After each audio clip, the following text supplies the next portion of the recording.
Hey folks, Mark Johnson, Tech Snobs. iPad Pro 4 versus the Surface Pro 4 coming up right now.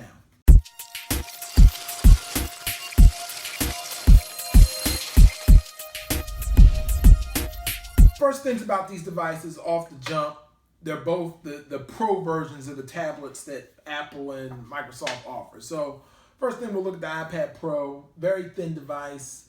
I think it comes in about 6.9 millimeters thin, 4 gig of RAM, fastest, biggest iPad you can get. This thing is monstrous. Look how huge this thing is.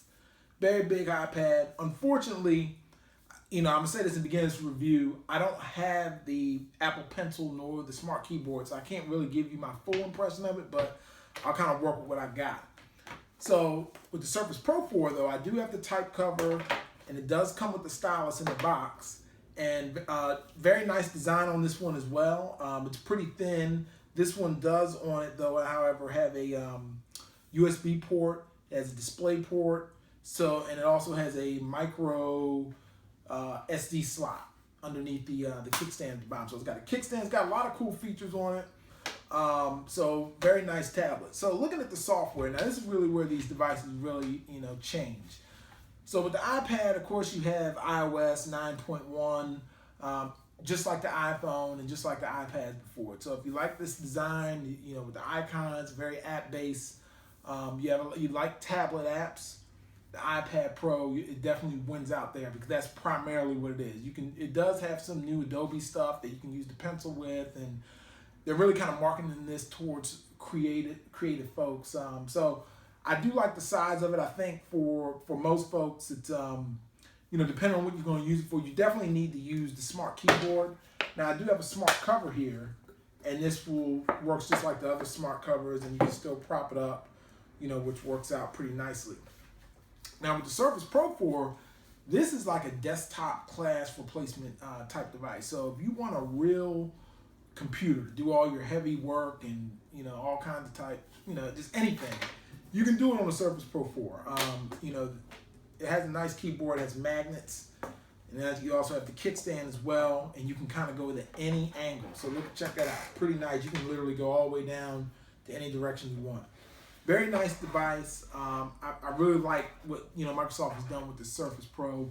Over the years, they've made it better. The pen is very nice as well. It's got over 1,000 levels of pressure sensitivity. You can click this button once, and it will take you into OneNote. If you double click it, it will take a screenshot, and then you can edit stuff. So it's crazy. I mean, it does a lot of cool stuff, and I really like what they've done with this pen.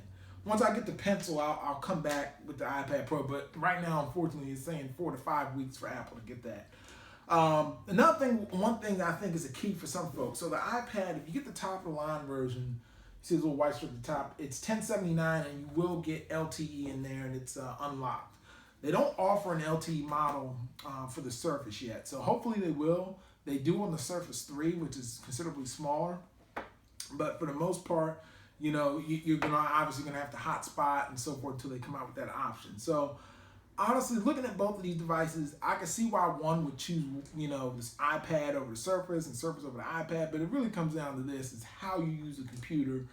And honestly, if you really like apps and you want tablet stuff, it's the iPad. Because the Surface really doesn't have, when you go into their app store, it's really nothing, it's pretty terrible. That's just the reality of it. But you can run all the other desktop apps. So if you got a lot of Windows apps and you had one computer, and you want a computer, like a standard computer, the Surface Pro 4 is going to be for you. If you don't care about a one computer, you don't want to do any maintenance, which, by God, I've gotten blue screens. I've had to re-image this thing already. You won't want a Surface because you're going to have to do maintenance on it. iPad, very low maintenance.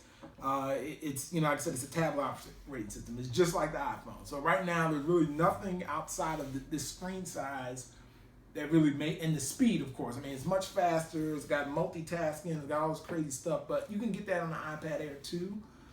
But the thing is that without the pencil and the keyboard, I can't really kind of compare these two and, kind of using it day to day. But I'll put it this way. For me personally, the Surface Pro 4 is definitely the winner in the sense of, if I only had $1,000, this can do a lot more. And if I wanted to do more stuff, I would go with the Surface. If if I don't really care about everything the Surface has and I don't want to do any maintenance, or if I don't want to be dealing with blue screens and crazy Windows stuff, I would go with the iPad basically because it's a simpler device. I mean, it's simpler and more apps are going to come and it's going to make it a lot better. So definitely keep that in mind. But both nice devices. I really like the Surface. I just don't like the bugs. And it's, the pricing is the key. So $799, 32 gigs starting here, up to a 128 with LTE for $1079, $949 for a 128 with no LTE.